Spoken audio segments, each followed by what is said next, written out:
Welcome everyone to the Speak Easy English podcast. I'm your host, Alex, and with me today, as always, is my fantastic co-host, Sarah. Hey, Alex, and hey to all our listeners out there. I'm really excited about today's topic, Alex, because it's something I think everyone, no matter how confident they are, gets a little nervous about: introductions. Absolutely, Sarah. It's that universal moment where you step into a new room, meet a new person, you even just need to connect two friends, and suddenly your mind goes blank. We've all been there, right? Today, we're diving deep into mastering easy introductions in English. And to help us navigate these sometimes tricky social waters, we're incredibly fortunate to have a distinguished guest with us, Dr. Emily Chang, a renowned communications specialist. Dr. Chang, welcome to the show. Thank you, Alex, Sarah. It's a pleasure to be here. And yes, you've hit the nail on the head. Introductions are often underestimated in their importance, and yet they are the very first step in building any relationship, personal or professional.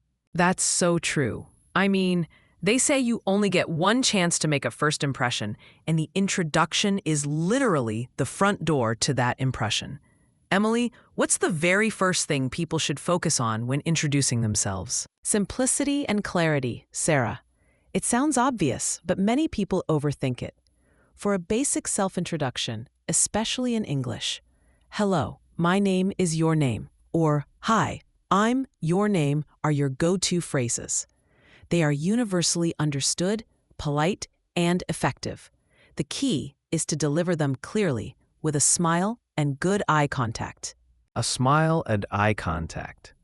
That's a great point. I think sometimes when people are nervous, they might mumble or look away. It's almost like they want to disappear. But that doesn't really help build that initial connection, does it? Exactly, Alex. Nonverbal cues are incredibly powerful.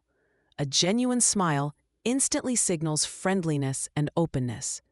Maintaining eye contact without staring intensely shows confidence and respect. These elements communicate more than the words themselves, often within the first 7 seconds of meeting someone. Think of it as opening a door, not just stating a fact. You're inviting interaction. 7 seconds. Wow, that's fast. So beyond just giving your name, what else can people add to make an introduction a bit more informative or engaging? That's an excellent next step, Sarah. Once you've established the basic hello, you can add a small piece of context relevant to the situation. For instance, at a networking event, you might say, "Hi, I'm Alex and I work in digital marketing." Or at a casual gathering, "Hello, my name is Sarah. I'm a friend of Emily's." This immediately gives the other person something to work with, a hook for conversation. I like that. It's like a mini elevator pitch for yourself, but very natural. It gives the other person a gentle nudge on what to talk about next. So, we've covered introducing ourselves, but what about introducing two other people? That can sometimes feel a bit like you're playing matchmaker, and it also requires you to know a bit about both individuals. It does, and it's a fantastic social skill to master, Alex. When introducing two people, the simplest format is to state both names clearly. Alex, this is Sarah. Sarah, this is Alex. But to truly facilitate a connection, you want to add a bridging statement. For example, Alex, this is Sarah. She's an incredible graphic designer. Sarah, this is Alex. He's also a huge fan of vintage video games, just like you. Oh, I love that. That's so much more helpful than just names. It immediately gives them common ground to start a conversation, rather than that awkward silence while they try to figure out what to say. You're essentially giving them a little gift of conversation starters. Precisely. Sarah, you're acting as a social catalyst, and that reflects incredibly well on you. You're showing consideration for both parties, making them feel more comfortable and setting the stage for a positive interaction. It's about making everyone in the conversation feel at ease. That's a powerful way to look at it. So, we've introduced ourselves, we've introduced others. Now, what about responding to an introduction? What are the best ways to acknowledge someone you've just met and keep that conversational ball rolling. The classic responses are nice to meet you, pleased to meet you, or it's a pleasure. These are all polite and appropriate, but the most crucial step after that is often overlooked. Ask a follow-up question. Don't just stop at nice to meet you. Follow it with something like, what brings you here today? How do you know the host? Or what do you do? That's where I sometimes get stuck. I say nice to meet you, and then my mind scrambles for something else to say. A simple, prepared question would make a huge difference. It absolutely would. And it demonstrates active listening and genuine interest. Another common challenge is remembering names. Emily, do you have any tricks for that? Ah, the age-old problem. Yes, there are a few simple techniques. Firstly, repeat the name immediately after hearing it. Nice to meet you, Alex. Secondly, try to use their name again, naturally in the conversation shortly after. Thirdly, if you're a visual person, try to associate their name with something or someone familiar. If you meet a rose, picture a rose. If you meet a baker, think of a delicious cake. The more senses you engage, the stickier the name becomes in your memory. That's brilliant. I'm definitely going to try the repetition and association trick. It sounds so simple but effective. Me too. So, Emily, moving beyond the absolute basics, what about different levels of formality? Is hello, my name is always appropriate?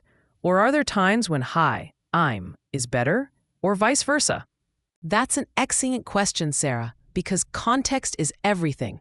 Hello, my name is tends to be slightly more formal, suitable for a business meeting, a conference, or when addressing someone in a position of authority. Hi, I'm is more casual and perfectly fine for social gatherings, meeting friends of friends, or in less formal professional settings.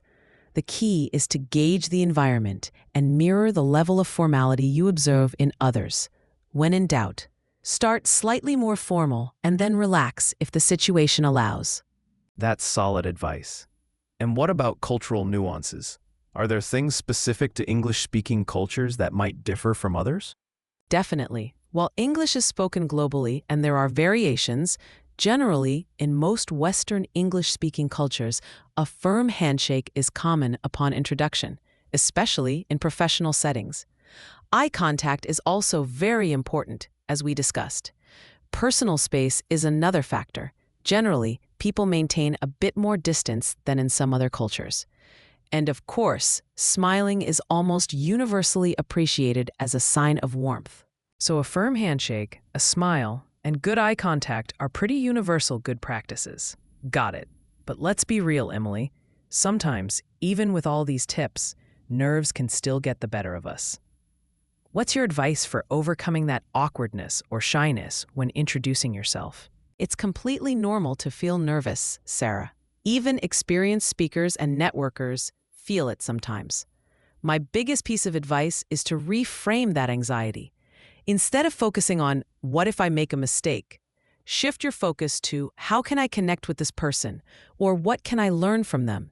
When you make it about the other person, your own self-consciousness tends to diminish. That's a brilliant reframe. It takes the pressure off yourself and puts it onto the interaction. And I guess practice helps too? Absolutely, Alex. Practice is paramount. You wouldn't expect to be a great musician without practicing an instrument.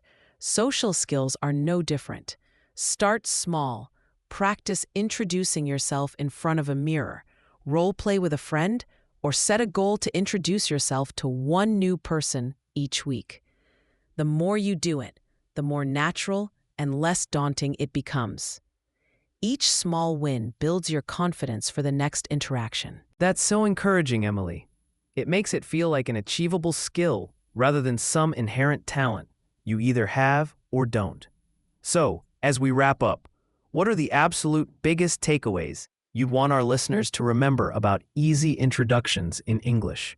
For me, it's about the power of simplicity and adding context. Don't overthink it. Hi, I'm name is enough to start.